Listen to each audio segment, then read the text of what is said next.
Lamp here. He's not making it easy.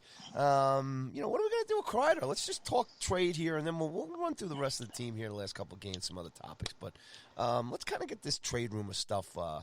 What do you know, Swami? I think that Gordon is sitting behind his desk. He's got his feet up. He's got a Glen C. the cigar in his mouth. And he is just like, let the office come in. Let them come in. But yeah, I mean, we talk about it every week. I mean, Kreider is, by scoring all these goals, he's making the decision. Yeah, what is he doing? Just so tough, because every goal, I'm sure the offers, after every goal, I'm sure the offers are getting, that much more. The guy has like 27 points in the last 26 games or something ridiculous like that. So, but the problem that you're looking at, and again, we discuss it every week with Kreider, is, he is such a huge piece of this team right now. I mean, as soon as you trade him, you just set the rebuild back, another year, because, you're now going to be looking to replace him. And, I don't know who's out to replace him with. So, he could still be such a big part of the rebuild going forward, because he turns 29, I think, in like 2 months or something. Well, so the big thing is the contract, right? The big thing is the contract, right? Oh yeah, I mean, yes, it comes back to the contract. But that's all it is, right? As far as you're concerned, and maybe a percentage of fans, maybe it's split down the middle here, whether or not he's talented enough. He's a great guy. He's a great Ranger. Keep him on the team. Figure out the money and keep him. It's not so much, we got to get rid of him no matter what. No, yeah, it's the contract. I mean, if he was willing to sign like a 5-year contract, they better sign him, yesterday. Why 5? Why does it have to be 5? Is that more on his end, or do you think that's more on a team end? I like the shorter. At this age, 3 years is good. I think you got to be realistic with it. I mean, he's not going to sign a 3-year deal, and the 5-year deal gets him to 34 years old. I mean, and this is just me and my preference looking at it, and maybe even that last year may be a tough year, but to me, the money doesn't matter, because I think he'll be a productive player. Like, even if you had to go towards $7 million for 5 years, to me, it's always the term. I hate long-term contracts. Anything longer than 5, I hate. I mean, even look at what's happening with Lundqvist now. It's just, they gave him, and I get why they did it. He was the man then, and you had to lock him down and hope for the best in the final few seasons. But that's a disaster. The Girardi contract was a disaster. The Stahl contract is a disaster. We can go on and on about all these long-term contracts that the Rangers have given out over the years. Here you are talking about Gorton having to say the cigar, and that's that's the big problem there. We don't want to get him too comfy in the office with the cigar. He's going to make more bad deals. That's right. But I'm hoping that they're just going to get a deal that's just too good to pass up. And like we've mentioned, in the past, the great scenario, or the scenario that we would all hope for, is that you get a huge haul for him at the trade deadline. And the perfect scenario would be re-signing him to that 5-year deal in the off season. That doesn't really happen that often, where you, in the NHL, where you're trading a player away and then re-signing him in the off season. But that would be the dream scenario for the Rangers and Ranger fans with Kreider. But the rumors out there are that Kreider and the Rangers have been talking contract. So it's not like the two sides aren't talking at all, or there's some type of stalemate. They have been talking. The talks apparently have been heating up a bit, which is good. I mean, hopefully they can come up with something that works for both sides, because I think in the Rangers' best interest, and Kreider's, I think, as well, it would be to get him re-signed. But they just can't get into too long of a contract. I'd rather pay him more per year for less years than pay him a little bit less for more years. And that's just me. That's just my preference. So, I like that. Yeah, I'm with you on that. Yeah, I mean, you just don't want to be stuck with a guy, when he's just ridiculously past his prime, and you have some younger guys who, are now just biding their time sort of in the AHL, or, on the fourth line or whatever it is when they could be making a difference. But, Kreider's in the way. So, that's really the latest on Kreider. And like I mentioned before, Buchnevich has sort of popped up on this, TSN trade bait list that came out. He's number 12. So for some reason, they think that he's someone that the Rangers could potentially be looking to move at the trade deadline. And, ironically enough, similar to Kreider, I mean, Buchnevich this is the best he's playing all year right now. As far as, scoring, I mean, it's not like he's been playing bad this year, but the stats weren't there. But now he's starting. He had 2 assists in Winnipeg the other night. He's scoring some goals. So he's really starting to heat up as well. And you put Kreider and Buchnevich along with Zibanejad, and they've really been the Rangers' best line of late. Panarin and Strome, they had been struggling a bit. Sort of broke out a little bit the last 2 games, and so it's good to see them getting back on the score sheet as well. But Buchnevich's name is out there. I can't imagine that they would be looking to trade a young, talented player, in the middle of a rebuild. That just doesn't make much sense to me. I mean, who are you bringing in to replace him? Kravtsov? I mean, yes. You're bringing Kravtsov. You're sort of back to Buchnevich from like 3 years ago. So I just don't see the benefit of trading Buchnevich right now. That doesn't really make sense to me. Well, it's something's going to give here one way or the other. And rumor has it that you feel this is like the best lineup so far that the squad's running. And do you want to break this thing up right now? No, I don't want it at all. I mean, I love the way the team looks you'd right be now. okay. You'd be okay sitting pat right now.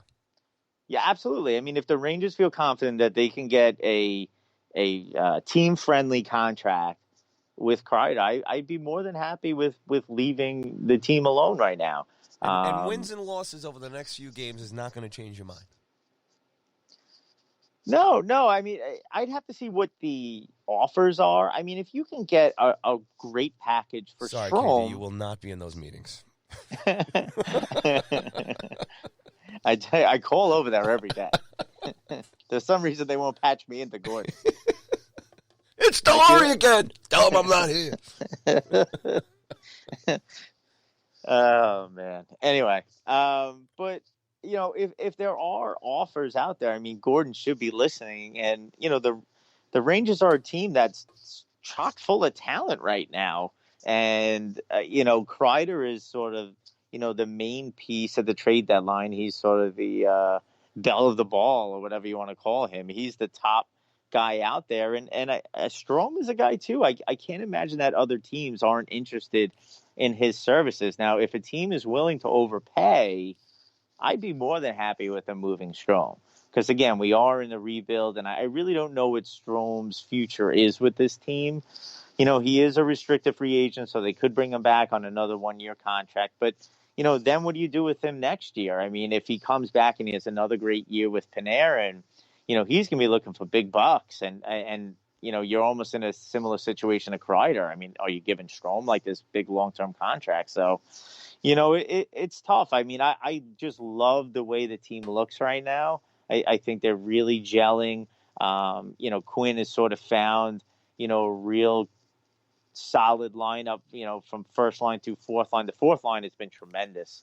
That is now been put together, where it's McKegg, Howden, and Lemieux. I mean, think about that compared to like 3 months ago when it was Smith, Anderson, and Haley. Good Lord. That fourth line that's not even an AHL fourth line. That's how bad those guys were. But, you have those, 3 guys as your fourth line where they have some skill, they have some grit, they work hard, and that's what, there's youth. So there's some energy, and that's really what you want from a fourth line. And actually what's made the fourth line possible is Di Giuseppe. I mean, this guy has been tremendous since they brought up. I mean, he's not flashy. He's out there. He's smart with the puck. He brings some energy. He's working hard. He's not going to wow you. I mean, he's like a 26-year-old journeyman guy, but he's out there. He's found a good little spot there with Hedl and Kakko. And it seems like Kakko's been playing better with Di Giuseppe. I mean, who would have thought a Paisan would get this Finnish guy going? I don't know what's going on over there, but so Kako has looked great. Being on this line with Di Giuseppe now, and and obviously the top two lines have been what they've been. And actually, if you've noticed, it seems like Quinn is sneaking a couple of shifts for Hedel with Panarin and dropping Strome. Like he's been flipping Hedel and Strome for a couple of shifts, it seems, the last couple of games, which I like. Get Hedel, some top 6 minutes with Panarin. I think I like that Quinn is sneaking that in there every once in a while, which is good too. But yeah, I really, I'm really enjoying this lineup, and maybe that's sort of clouding my judgment as far as what this team should be doing at the deadline. I've been yelling all year, like, it's not about wins and losses, but it's been fun watching this team win. Now that they've got this sort of lineup together, I'd like to see, them play together a little bit longer. But, look, the salary cap is a reality, and they still are in a rebuild, and this just isn't their year. I mean, look, anything can happen. St. Louis Blues last year, look, they brought up a rookie goalie, and he took them to a Stanley Cup. So, hey, look, that's what the Rangers are looking like right now. But is that going to happen 2 years in a row? It's doubtful, and the Rangers have a long-term plan. But, I'm starting to get excited about this team and what I'm seeing. And if after the trade deadline, suddenly like Kreider's gone and Buchnevich is gone and D'Angelo is gone, I'd be like, oh, my goodness. And they're going to be terrible for the rest of the year.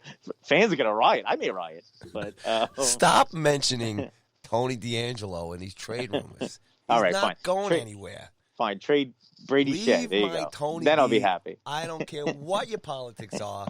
Leave Tony alone right where he is, okay? It's all good. Let's move off of that. So, look, it's the one thing that has gone up the last 2 games. Look, it's great with the 8 goals. Excuse me. And, only having 1 goal against, obviously, both. But the shots on goal have gone up. 43 against the Kings. A really struggling Kings team that's on the road, and then 44 last night against Winnipeg. So obviously credit the goaltending and Shesterkin and all that stuff. But any concerns here with the defense here in the last 2 games, my friend?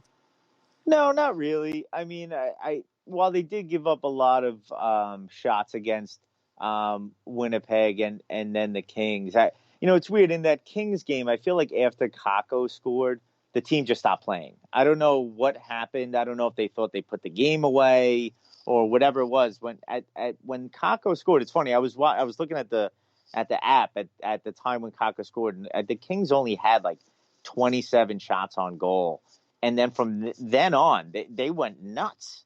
And I just think that the Rangers relaxed. I don't know if they were just excited that Kakko scored and got caught up in it or whatever it was. But the Kings dominated the game for like the next 10 minutes or so and just had a ton of shots. So I just think the Rangers had a bit of a lapse there.